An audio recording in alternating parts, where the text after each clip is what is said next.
Olá, meus queridos alunos do 7º período de Engenharia Ambiental, do curso de Sociologia e Cidadania.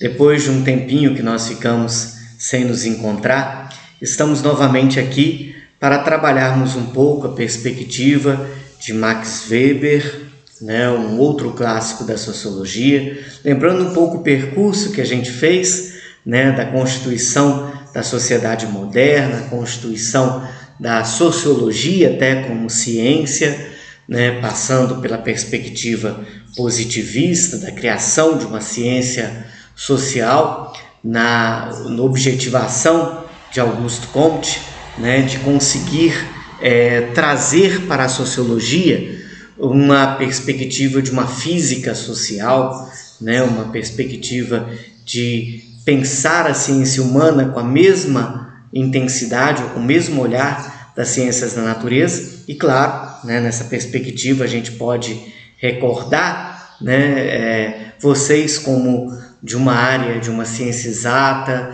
de uma ciência ligada à ciência da natureza, teria até mais facilidade de entenderem esta perspectiva da sociologia na perspectiva de Auguste Comte, e também depois de um seguidor seu, mas que fez uma ruptura radical também, que é Émile Durkheim, e aí nós entramos dentro da perspectiva dos 3 grandes clássicos da sociologia, composto por Émile Durkheim, Max Weber e Karl Marx, que a gente vai tratar Karl Marx posteriormente.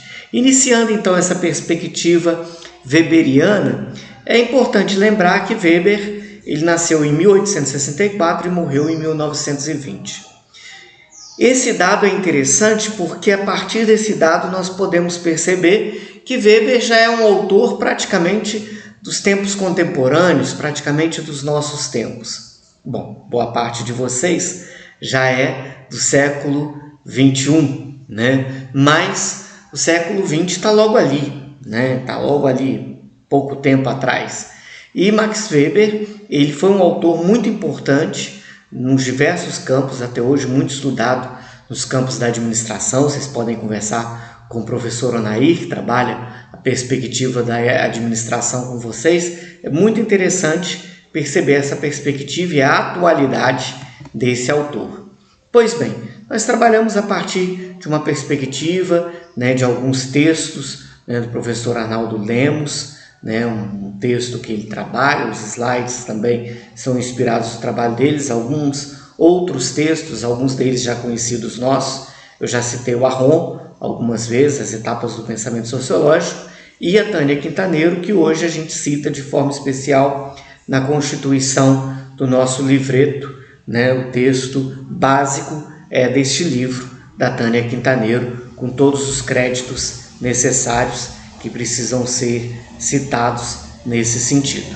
Alguns conceitos, então, básicos, um emaranhado de ideias de Max Weber, lembrando que hoje nós vamos trabalhar os contextos de ação social, compreensão social, tipo ideal e tipologia da ação social. As ideias da tipologia da administração legítima, que envolve os textos referentes à questão do patrimonialismo, da burocracia, do carisma, racionalidade, que deve envolver os outros elementos, e o texto também relativo à questão da ética protestante e o espírito do capitalismo, nós também traremos na próxima semana, ok? Então, um pouco o contexto histórico, o objeto da sociologia, o método da sociologia, tipo ideal e tipologia da ação social, tipologia da dominação legítima, religião e capitalismo.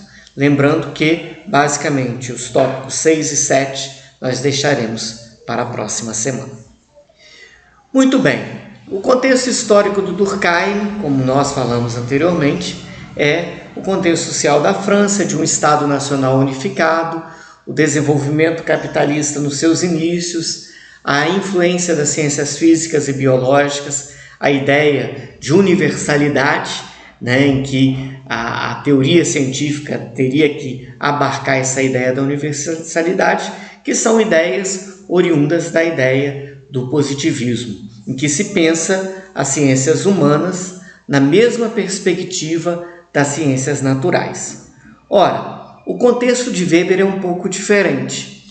Se vocês lembram do estudo de história, vocês verão que a Alemanha foi um dos últimos países a se unificar. Então, a fragmentação política da Alemanha, a luta política presente naquele país, influenciou também o pensamento de Max Weber, que viveu já num tempo de um capitalismo mais tardio, mais consolidado, né? Então, o liberalismo já estava com toda a sua força, né? E até esse momento, né? Uma presença massiva do liberalismo nos países europeus, né?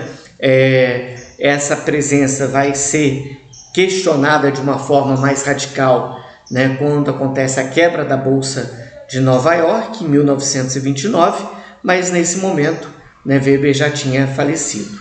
E aí, toda a influência também, nesse contexto, das ciências humanas, em que se dá toda uma diversidade de pensamentos.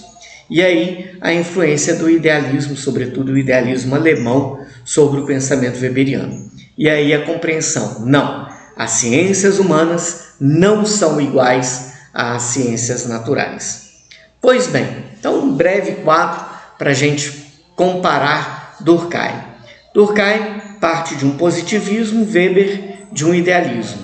A história para Durkheim ela é um processo universal, em que praticamente todas as etapas históricas dariam da mesma forma em todos os países. Enquanto que para Weber, ele percebe que existe algo de subjetivo dentro da história e há uma diversidade das formações sociais.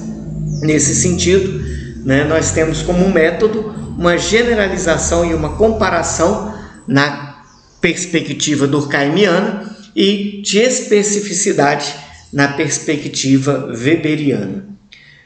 O objeto da sociologia, então, para Max Weber, é a ação social.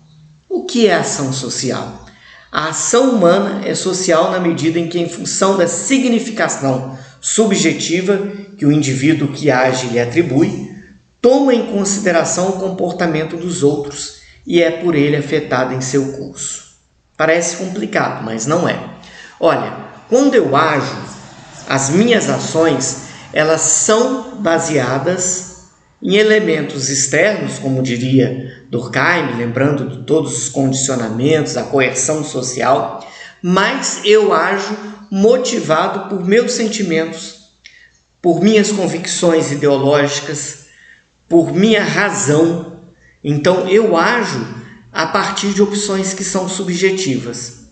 Pode ter influências sociais, mas eu tomo essa decisão, né? E eu tomo essa decisão levando em consideração também o comportamento dos outros. Ora, quando eu ajo afetado pela perspectiva dos outros, mas a minha ação também ela tem influência na ação das outras pessoas. Acontece aí então, nessa perspectiva, um jogo, uma interação de subjetividades. Então, dentro dessa perspectiva, o objeto da sociologia ele é a ação social, que é motivado pela presença do outro, o significado que eu dou dessa minha presença em sociedade. Então, é uma leitura que eu faço a partir dos meus pressupostos, das minhas ideias, das minhas opções, e ao mesmo tempo essa opção ela é afetada pelo outro e ela vai também afetar os outros também. A função da sociologia nessa perspectiva é de investigar a ação social e ressaltar os elementos mais gerais de cada fase do processo histórico da sociedade. Ora, eu investigo a ação social, mas eu observo toda essa ação em sociedade. Então nós temos aqui toda essa questão entendido como A, um sujeito, e B, um outro sujeito, ou uma realidade social. Então nós vamos ver que existe essa dupla setinha de interação. Eu, ao mesmo tempo que sou afetado pela ação do outro, eu afeto a ação do outro também nesse sentido. Então, quando nós falamos em ação social, diferente do fato social durkheimiano, nós falamos de motivação, sentido, valores. E aí, nesse sentido, na relação social, esse sentido acaba sendo compartilhado.